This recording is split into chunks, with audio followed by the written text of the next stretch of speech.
Day 9. Who are you, O Immaculate Conception? Part 1.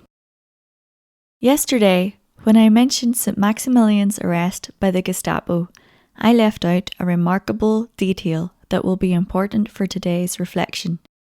2 hours before his arrest, the future saint penned the single most important theological reflection of his life. It was nothing less than the answer that had eluded him for so many years. The answer to the question he had pondered over and over from the earliest days of his religious life.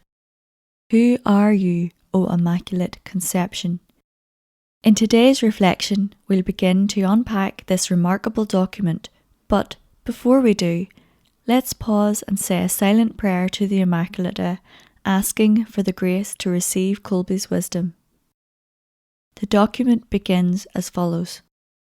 Immaculate Conception. These words fell from the lips of the Immaculata herself.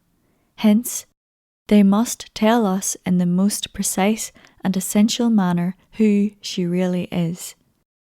Who then are you, O Immaculate Conception? Good question, but still no answer. Later in the document, Colby points out a simple but key point. At the apparitions in Lourdes, Mary didn't say to Bernadette, I was immaculately conceived, but rather, I am the Immaculate Conception. This seems to be a problem. After all, Mary was immaculately conceived. In other words, through a special grace from God, she was conceived in the womb of her mother, St. Anne, without any stain of original sin by the foreseen merits of her Son. So why does she speak so strangely? Why does she make the grace she received at her conception her very name? Doesn't this almost seem as if she were making herself divine? Clearly Mary is not God. Colby wrestled with this apparent divinity problem for decades, and it led to the following solution. The Immaculate Conception is divine. But the one I'm talking about isn't Mary, it's the Holy Spirit. In other words, Colby believed there are 2 Immaculate Conceptions, Mary and the Holy Spirit. Mary is the created Immaculate Conception, and the Holy Spirit is the uncreated Immaculate Conception.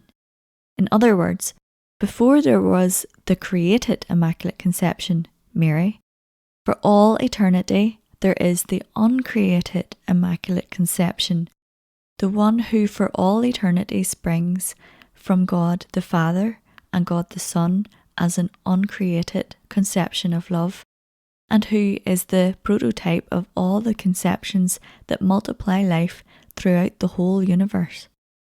So, the Father begets the Son, is begotten, the Spirit is the conception that springs from their love.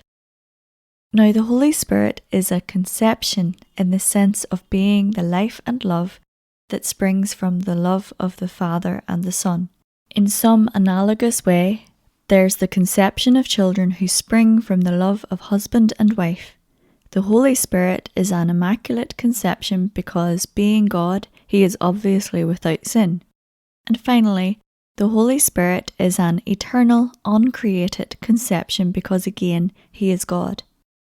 Okay, so this covers Colby's teaching that the Holy Spirit is the Immaculate Conception, but why does Mary call herself by the same name?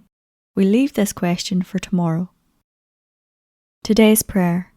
Come, Holy Spirit, living in Mary, unveil for me the meaning of the Immaculate Conception. Come, Holy Spirit, living in Mary, unveil for me the meaning of the Immaculate Conception.